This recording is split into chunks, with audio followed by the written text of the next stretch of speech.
Okay, I want to welcome everyone. I know we have a lot of people on Zoom also, so thank you for joining. We felt it was appropriate to have some Divrei Zikaron. I know the JAC is going to have a big community-wide Shloshim event, all of that, which obviously we are all planning on going to, but we figured as a shul specifically, you know, being a shul that Rabbi Teitz was very closely associated with and felt for and etc., we felt like we should have at least some Divrei Zikaron. So we are honored to have Rabbi Jachter here with us. Rabbi Jachter is the rabbi at Congregation Shari Ora in Teaneck, Bergenfield. One of them, to me, it's the same Teaneck, okay? Uh, he's a Rebbe at TVC. He's written many books. The last time I spoke, I think it was 18. It could have been there's another book since the last couple of months. And most importantly for us, he's been a part of this community for many years. He's really the only other person, and Rabbi Teitz is based in, officially at least. He's the one that does all the gittin. He's the one that does the Eruv for the area also. He's the Rav HaMachshir. And he's been very close to the Rabbi Teitz for the last 33 years. I don't know if anyone saw the article in the Jewish Link and read it, which was a beautiful article. But obviously, you know, that perspective of someone who's really worked hand in hand, specifically in Rabbi Teitz's position as the Rav of the community, and be able to glean some insight from that. That's obviously an important reason why we felt it was necessary to bring not just someone who's a tremendous Talmid Chacham who's done so much for the community, but specifically because of that relationship also, he's able to lend insight that, you know, most of us cannot and want to know of. So it's a zchus and our privilege to hear from Rabbi Jachter.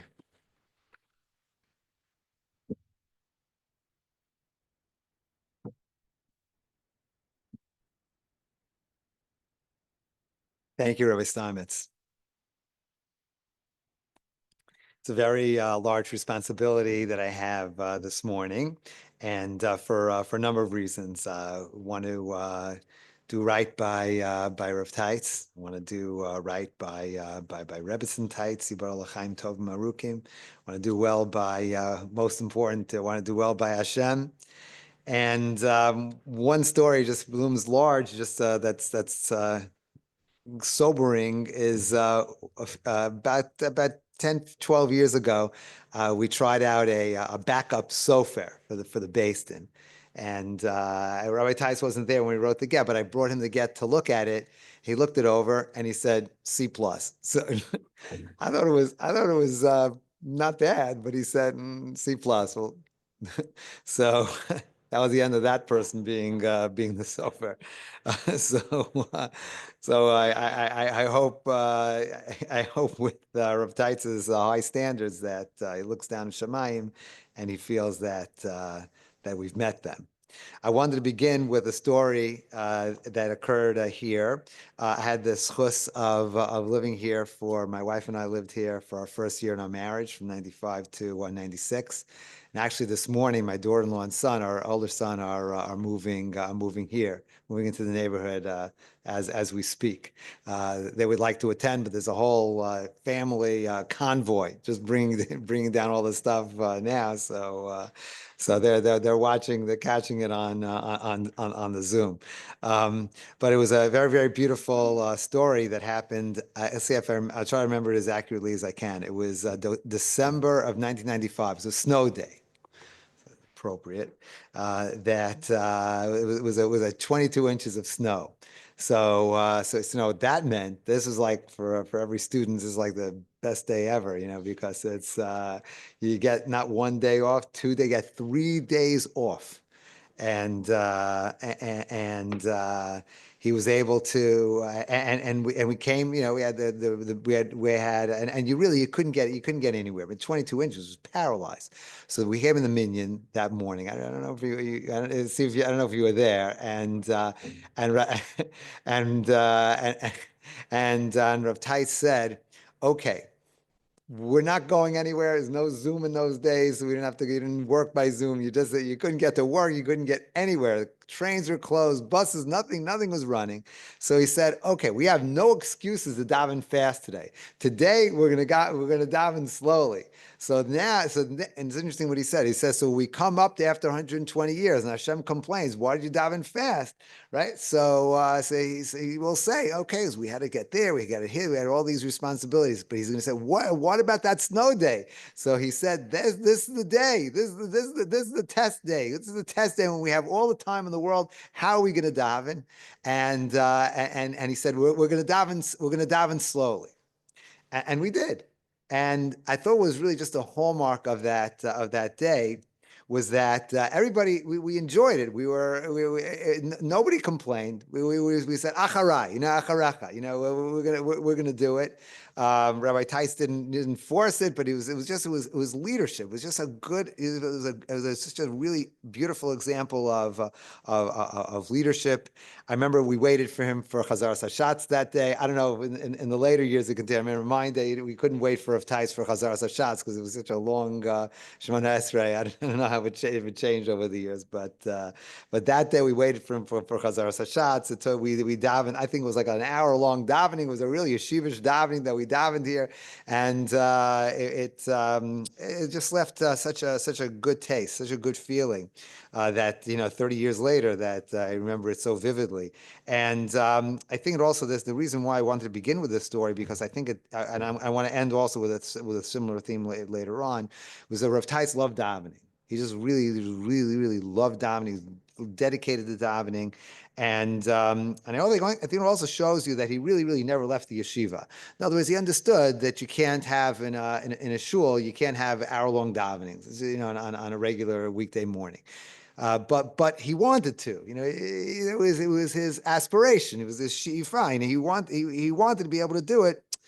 He couldn't. So, but there's one day he was so happy. He had such a big smile on his face to be able to daven an hour-long davening. It was like it was his greatest day. It was his greatest day ever to be able to daven an hour-long davening. He felt like he can be back in the yeshiva, and it was just a beautiful memory that I just want to come back to at the end when we're done. Okay, second thing I wanted to talk about was that also fits into the parsha very nicely that we said yesterday in the Shira. We say it every day in the Shira. Zek keli vanveo elokei avi v'ramamenu. Zek keli vanveo elokei avi v'ramamenu. This is my God and the God of my father, which is interesting. So remember what Rashi says. So he says that it's Elokei Avi, right? But he says Lo ani tchilas hakdusha. Didn't start with me. It continued on. I'm just continuing what was done in the past. So I think this really captures this pasuk really captures what Rav Teitz very much was. That on one hand it was Elokei Avi, that he continued so much in the tradition of his father. There's so many things. My father said this. My father said that. We know this. I'm just you're all shaking your head. I'm looking at all these Elizabethans and long, especially. I'm sure many of you very long time Elizabethans. So this is the Elokei Avi. But Zek Keli, he had his own path. If I could compare to Rav Teitz to someone else in this generation, I would compare him to Rav David Feinstein. Rav David Feinstein, not easy to be Rav David Feinstein. To be Rav Moshe, the son of Rav Moshe Feinstein. How are you going to continue after Rav Moshe Feinstein? But it took over the Rosh Yeshiva shaft. How would he be able to fill those shoes? Who could fill those shoes? But he did it, and he didn't pretend to be his father. He didn't. He was him, and he was very successful. Rav David Feinstein. I think you could say the same thing about Rabbi Teitz. That who could fill his father's shoes?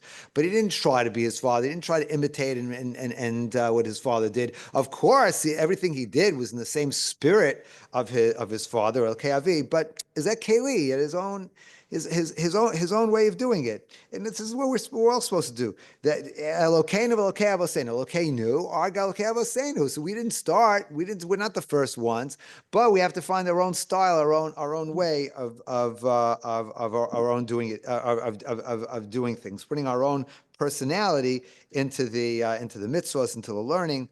This was so many times David HaMelech says in Tehillim, Shir Lashem Shir Chadash.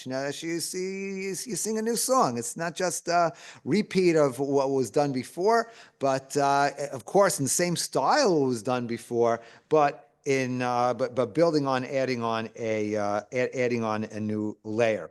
If I could be a little bit bold, even to compare from previous generations compared to Rav David Feinstein, if it's okay to do this, a little bit bold, but to compare Rashi and, let's say, his grandchildren, let's say Rashi and the Rashbam. So Rashbam didn't try to try to say, or try to even aspire to say, oh, I'm going to be exactly like Rashi. He didn't try to imitate Rashi.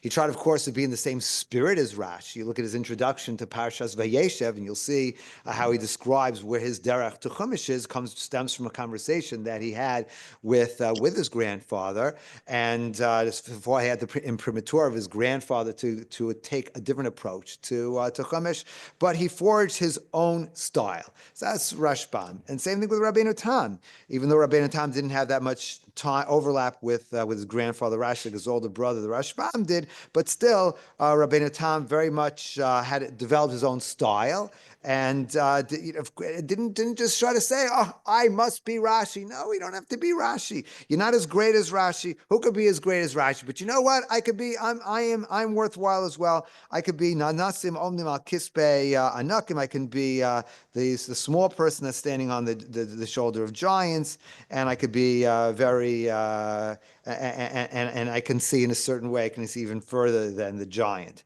Not to call Rabbi Teitz the small person, but just say a very large person on the shoulders of someone extraordinary. Okay, let's talk about a little bit about the Basin, about some of my experiences in the Basin of Elizabeth. So I think one of the reasons why the Basin of Elizabeth has been, Baruch Hashem, successful and has established a good reputation here and in Eretz Yisrael and worldwide is because we stay in our lane. Rabbi Teitz very much wanted us to be,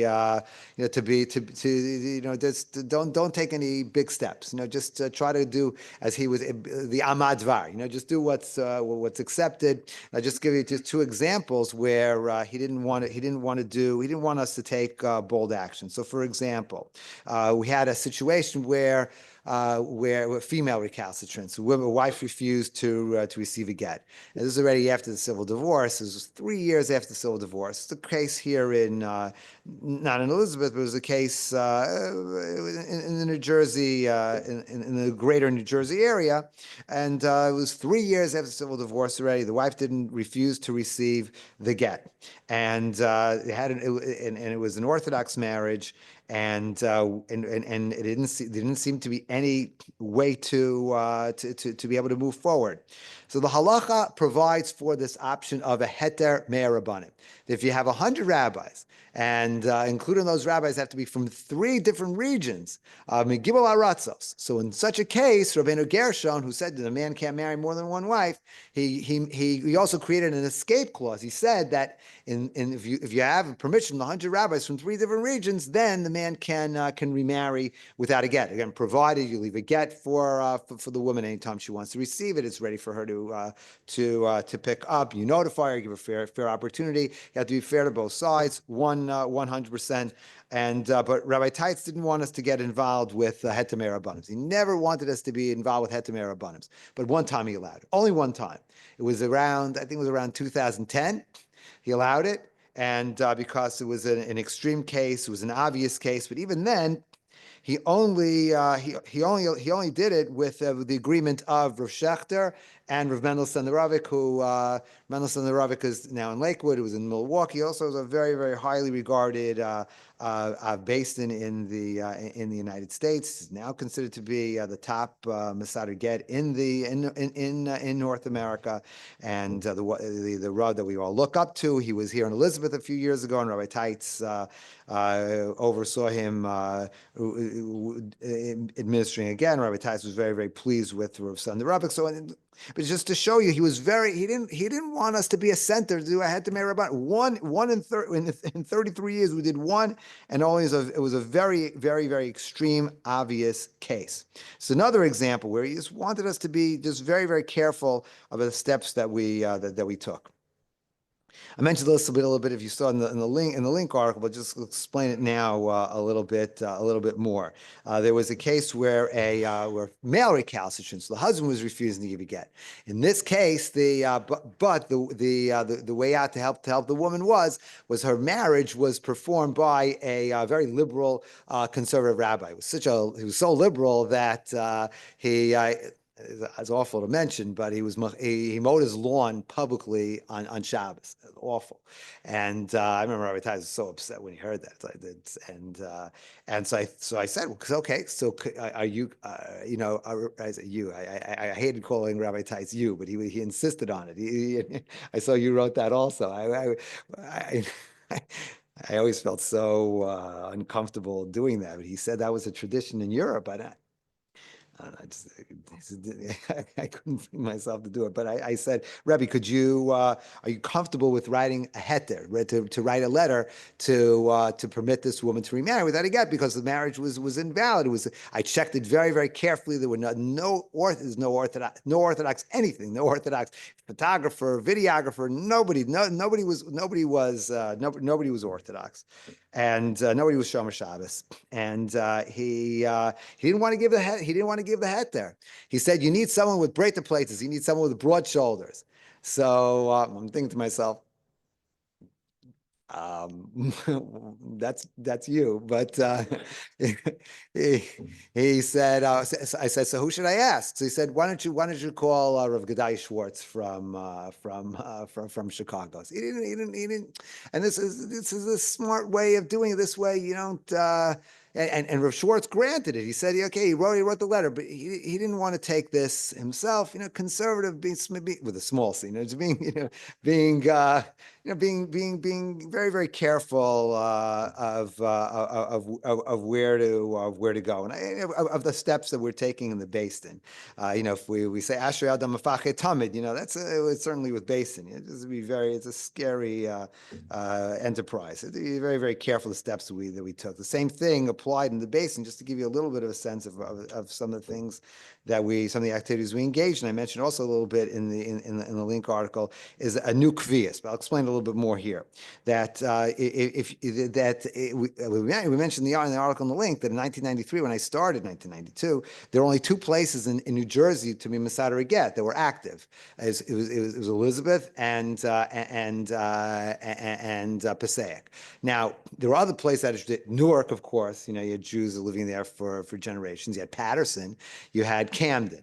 Also, they had traditions how to write Gittin, but that's we were gonna write a get in Camden or Elizabeth, and Elizabeth we could write it, but I'm saying in Newark there was not really shaykh to do it. So he said, okay, we need to make new places to do it. But he said not to, even though he gave permission we established in various places. I mean, we did it here in New Jersey. I mean, in Livingston and Edison, and we even did Cherry Hill. We had Teaneck. We did it. We did also in Westchester. We established New Rochelle. We established White Plains. Even in Allentown, we went to Eastern Pennsylvania. But he of course he gave us permission, but he said you had to get from other rabbanim. So for example, when we established in New Brunswick, we wanted to have a New Brunswick even in addition to Edison. Because anybody figure out why? Give an example. Anybody figure out why we wanted to be able to write a get in New Brunswick? What's that? No, well, because the river, yeah, that's true. You need to have rivers. I guess you have the Raritan River, but you have the Raritan River in Edison too. So the same simanim. Now Raritan Valmei Be'eros. New Brunswick that sits on the Raritan River and well waters, and Edison that sits on the Raritan River, Nahar Raritan, and Al Mei Be'eros on well waters. But in New Brunswick, that's because that's what the court is. And in case we have to do a get in the court. So we needed a case where we had to write a get in New Brunswick in the courthouse. And we had and Rav Teitz didn't want to accept on himself how to write it. He consulted with Rav Nata Greenblatt, who was was a very, very great Rav here in America, Talmud of Rav Moshe. So it's just very interesting. He didn't want to do it himself. He said no, and even though he thought there was a certain way how to write New Brunswick, a certain way how to transliterate it into the Hebrew letters, Rav Nata had it said a different way. So Rabbi Teitz went with what Rav Nata Greenblatt said. That's which leads me into my next topic, and that is anava, and that's humility. So it was another story where I spoke here in November during COVID. It was an outdoor event, and I spoke about Eruvin. And I saw one of my students who lives here in town, who teaches math, who's a professor of math in one of the universities. And I said to him, why don't you talk to Rav Teitz about math? You'll enjoy speaking to math about him. So he said. Oh, I didn't know he knew anything about math. So, so I asked Rav Teitz, why doesn't he know that? He said, no. I said, nobody knows. He said, the community doesn't know that I have a PhD in math. So I guess the younger folks, the people that just moved in didn't know this. And I think that's also a very, very, very, very important thing. And I remember hearing him say this. It's interesting. Why didn't, a lot of people like the title Rabbi Doctor so-and-so. So why was it always Rabbi Teitz? Why wasn't it Rabbi Doctor Teitz? Especially because the story was told that his father, I think Shifra said at the last week of the Levaya that the Rav Pinchas Teitz said, no, to be a Rav in America, you should have a doctorate to give you chashiva. So how come Rav Teitz never went by Rav Doctor Teitz? So I once heard him somebody ask him this. So he said that I studied longer and harder for my smicha than I did for my PhD in math. So I only use Rav, and I don't use doctor. So it was a chashivas Torah. It was being machshiv the Torah. I thought that's an amazing. This is an amazing point. I wanted to share a couple of psukim that Rav Teitz Rav Teitz gave and to me, and I wanted to just share. It just shows you how where he's giving you a little bit of a sense. Even I'm speaking to people that know Rav Teitz, but just add a little bit. So it's an interesting question I saw Rav Avad Yosef address. What if somebody forgets Sfiras HaOmer? Something I don't know if Rav Teitz was able to relate to particularly well, but somebody realizes the next day that he forgot Sfiras HaOmer. But he realized the next day. When does he realize the next day? He realizes the next day after sunset, but even after Tseis, according to Vilna Gaon. So it is 50 minutes after 52 minutes after sunset, person realizes, the night before he didn't count Sfiras HaOmer. So he counts at that point. Going forward, can he still count with a bracha? So guess what Rav Avad Yosef says? You know a little bit of Rav Avad Yosef. Rav Avad Yosef says yes. Why? Because you could say anybody know a little Rav Avad Yosef? He says, what's one of his two favorite words? Sfek. Or as I would say, safek safeka.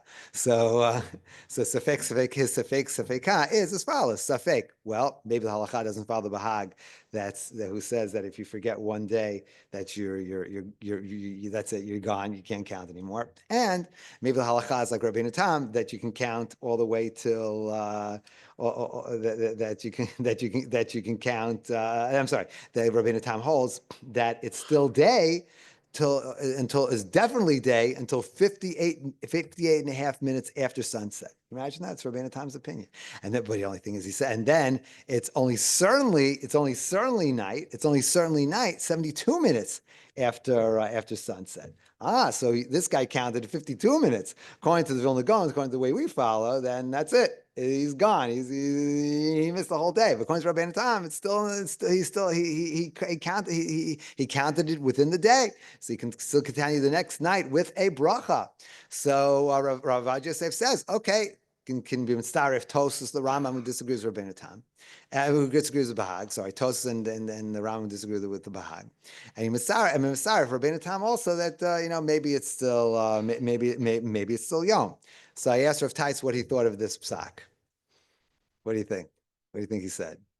No, that's correct. That's right. He didn't like it. He said, why? Why didn't he like it? Can you figure it out? He said that's not a svek sveka. So because he said, how can you count Rabbeinu Tam as a in a svek sveka? He says if we're machal Shabbos, right? Not machal. According to Rabbeinu Tam, we do no, God forbid machal Shabbos. We do work on Shabbos according to Rabbeinu Tam, meaning like this. What is the community? When here you parked here in AI in the parking lot, right? You finish Marav over here. What do? You go into your car. Especially I know Rav Teitz did this. He got into the car and he drove home, right? So. How do you do that? When do you have Marav here? 45 minutes after Shkia, 50 minutes after, when do you finish? You finish about 46. Oh, depending on the time of the year. Okay. So fine. Okay. So all right, but according to Rabbeinu Tam, it's still day. So we were saying we don't think Rabbeinu Tam is even a suffix. How can you count as a svek? We said it's definitely still considered to be. It's definitely still considered. It's definitely night. It's 100% night. This guy missed Spheres Omer. He's done. It's finished. And it's how can you be how can you be sorry for Rabbeinu Tam? We don't follow Rabbeinu Tam at all. So it's very, very interesting. But I wanted to ask an interesting question about this. I was thinking about this a lot. Why was Rav Teitz not machmir for Rabbeinu Tam? Interesting question. As I know, a lot the Mishnah Berurah says l'chadchila you should wait for Shabbos to end for Rabbeinu Tam, and a lot of people do that. So why doesn't Rav Teitz do it? So I think this is, I never asked him about this, but this is what I assume. Now I know other places in the Mishnah Berurah where he says to be machmir. I know Rav Teitz is machmir personally, not necessarily on the community, but personally he was machmir because he said I'd rather avoid the convenience. I want the bracha of the Chavetz Chaim. So how come here he didn't take when the Chavetz Chaim says Tavalav bracha if you follow Rabbeinu Tam? How come he didn't say the bracha? Because, and I think this is Rav Teitz. It's Masorah. He had a tradition. He's from Lita. He's a Litvisha Rav. He's a Lithuanian rabbi. That this is a tradition from the Vilna Gaon. The Lithuania. So this is what his father did. Presumably his grandfather's. This is the tradition that we follow the Vilna Gaon and not Rabbeinu Tam. So therefore, it's not even a suffix. So for sure, he could do malach according to this time because that's the tradition, and I think that really captures Rav Teitz so much about his psukim that you knew that he was about tradition. It's interesting. I asked a friend of mine, a friend who's I'm a Talmud chaver. He considers me a friend, but I'm really a Talmud. His name is Rav Usher Bush. He is a very, very talented Rav. He lives in Muncie. I don't know if anybody knows who he is. A very chashuv person. People that you don't, very underrated. And Rav Bush, interesting. He went to public school in this area, but he not in Elizabeth, but he became religious. And he was talking. I remember how Rav Teitz, encouraged him and he helped him and he helped to become religious, even though he was not part of the community. And I said to him, what do you think? I asked him, what's your memory of Rav Teitz? He said, Rav Teitz, he wasn't politics. It's not RCA, Aguda. It didn't interest him. That wasn't on the radar. He was like Switzerland. It was like neutrality. This is he was all about Torah and Masorah, not about these small things. That's what it is, Torah and Masorah. There's my Zekeli Elokei Avi. There's mushrash. He's rooted in the tradition, and this is what he this is what he follows. Very, very interesting. I just wanted to share a conversation that I had with Rav Teitz about. Am I going too long? No. Okay. Okay. So okay, good. Baruch Hashem. I had a conversation with Rav Teitz about electric shavers. So my older son, and my daughter-in-law, and my older son are moving in today. So my older son and I during COVID, so he's a yeshiva barber. So as soon as that Pesach morning, I woke up and saying, I have 3 days. We have no communication with anybody. So I said, okay, this is what we're going to do. And since he's a yeshiva barber, we're going to spend these 3 days. We're going to be ma'amik. We're going to really be ma'amik in the sugya of electric shavers. We are going to finally bring clarity to the sugya of electric shavers. So we used our isolation, and like we did nothing. We davened. I think it was like Rav Shimon Bar Yochai and his son Rabbi Elazar in the cave. That's it. We were and electric shavers, and we continued this the whole COVID. All the whole isolation period. That's all we talked about. If you ask anybody in my family, oh brother, it's just coming out of their ears. Like when they just talk about electric shavers. So finally, we managed to get. That was an interesting story how we got it. We managed to get a PowerPoint and very sophisticated videos from Philips Norelco that showed us how electric shavers work. And you know how they work? And you know what it proves? It proves that they work exactly like scissors, and therefore they are permitted. Now, which ones are permitted and which ones are not permitted? What's the answer? They're all permitted. So this is my son. We've written a book. It's a second edition. We want to put out a third edition. We're very, very into this. So we're so excited about this. We showed it to so many rabbanim. And we were Jachter of Willig or Senderovic, we mentioned, they all said, "Oh yeah, you're right. This shows it. No question. All the electric shavers are permitted." So I was so excited to show it to Rav Teitz because it had physics in it. It had math in it, and my son's very, very good at math and physics. So he's really explaining it all to Rav Teitz, and I thought he would get all excited about this, putting together math and physics and Torah.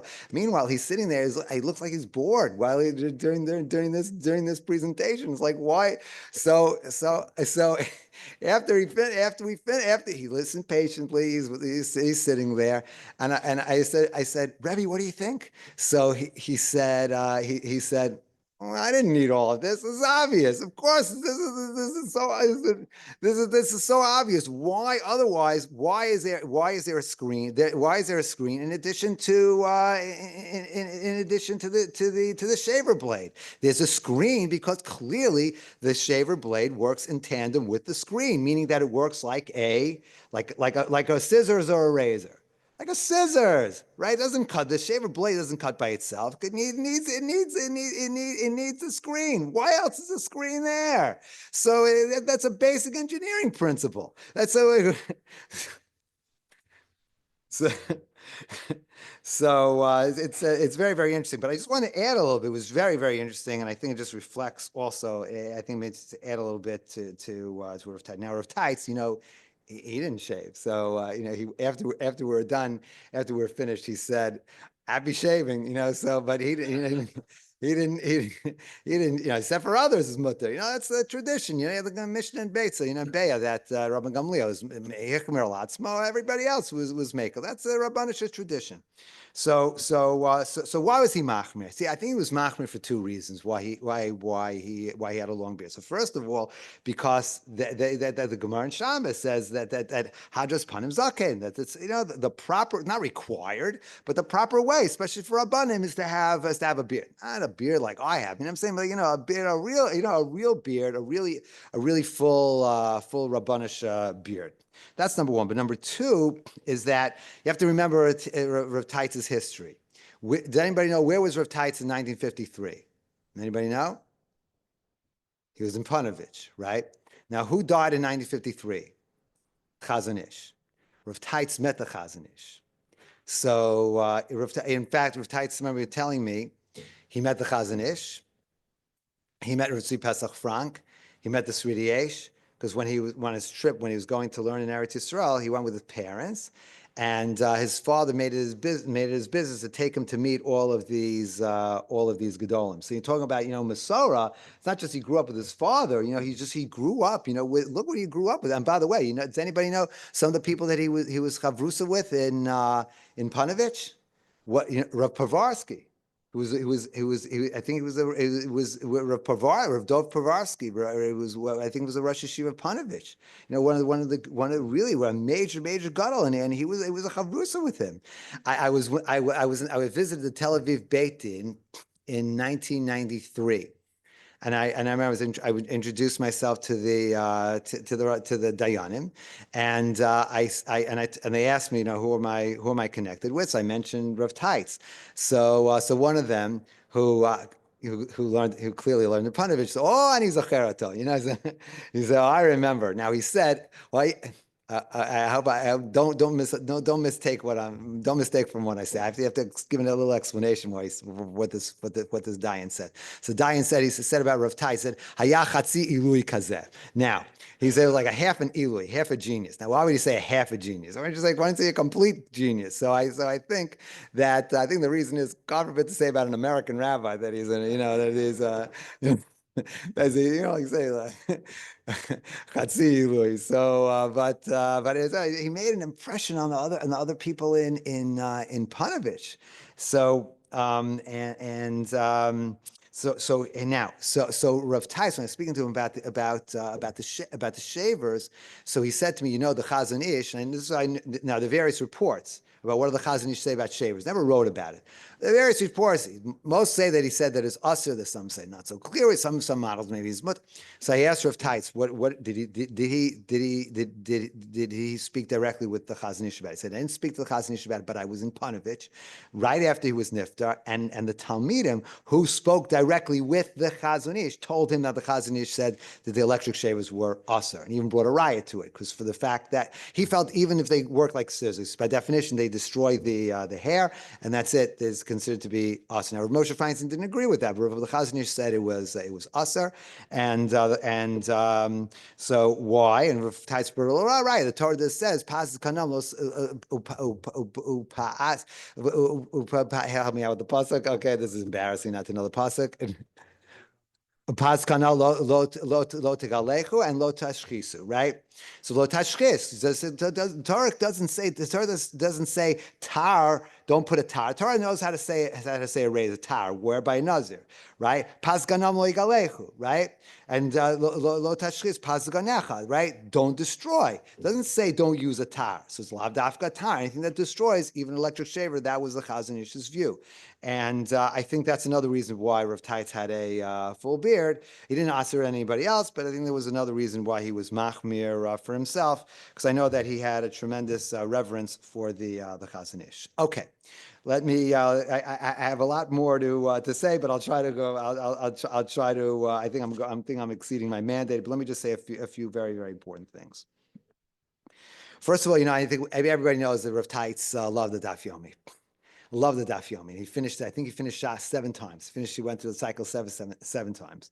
But I'd like to say the Daf Yomi loved him too. How do I know the Daf Yomi loved him too? So those of you who learn Daf Yomi, you know that you get not infrequently you get how the Daf Yomi reflects what's going on that day. I see some heads shaking. You have these experiences. And did you catch what last Sunday's Daf? Last Sunday's Daf was about Hespedim.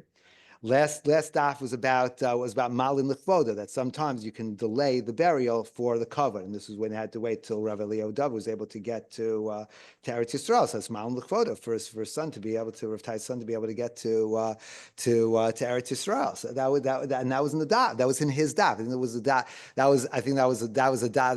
was Hashem's way of saying, you love the daf loved you back. So as Anil Dodi Vidodi Li.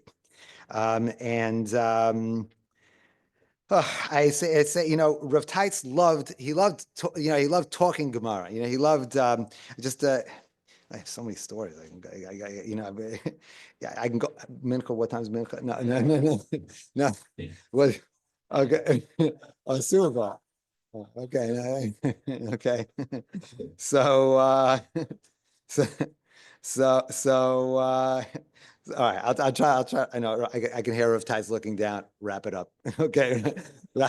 So, all right. So I'll try to wrap it up. But Rav Soloveitchik said like this. Rav Soloveitchik said that, we say to Siyum that Hadron Alach, I'm going to return to you actively, and Datan Alach, and my mind is on you. So it's not, yeah, Hadron Alach actively, you open up the daf, you actually learn the daf.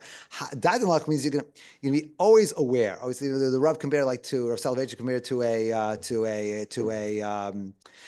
a mother. A mother's always thinking of the child. Even the mother's not actively involved with the child. The mother is, is always thinking about the about the baby. It's not, even if it's not actively involved with the baby. So too, with your learning, you're saying the learning, you love it so much that it's you'll return to it, but that's not like you're thinking about it. So just a story with don't take it wrong. It was my older son, the one who was moving in with my daughter this today. He was Hanachas Tefillin in Eretz Yisrael, and Rav Teitz came. It was unbelievable. He always made his business to come. I know he was so busy and so many responsibilities. He always came to simchas, and it was always for all of us. It was such a huge game changer with when he showed up for simchas. I remember he came to we had a little party afterwards, and in the apartment that we rented, and there were two couples there, and one Israeli, one American, and they were both and they realized that their names were the same. He was Meir and she was Malka, Meir and Malka. And they said, "Whoa, you're Yisrael Toshem. We have the same. The couples have the same names." So Rav Teitz whispered to me, and he said, "Shmo kishmo and Shma kishmo."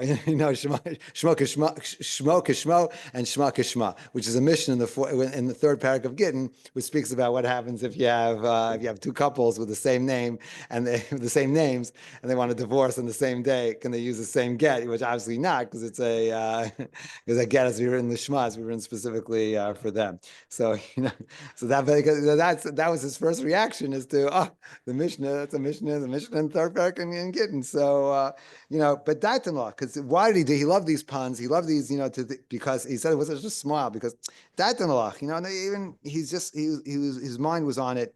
All the time. So I just very, very briefly that I could talk about the Mechiras Chametz. I love to watch Mechiras Chametz. I brought people to watch Mechiras Chametz. You know why? Because you see Rav Teitz watching doing Mechiras Chametz. You say you knew this is the way it was done in Lita. This is the way it was done in Europe. It was Masorah, and there's much more to say. But okay, but we're running out of time. But I just wanted to. But a couple more things really have to be said.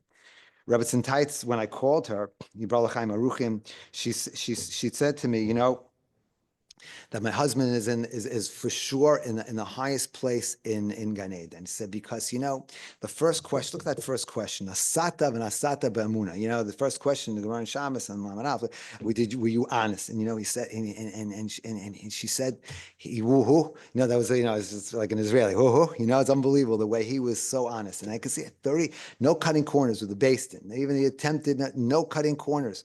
Nasata v'nasata b'amuna. Honesty. Not so easy, to when you tempted, to no cutting corners. Nasata went way above and beyond and answered that question, all the other questions with flying colors. I just wanted to give to end with two last things. That I'd like to leave with everybody that's here, and really it's unbelievable. It's not easy to come in the snow, and you came to find parking. Where you're going to find parking, and and those on the Zoom that joined us in the Zoom, but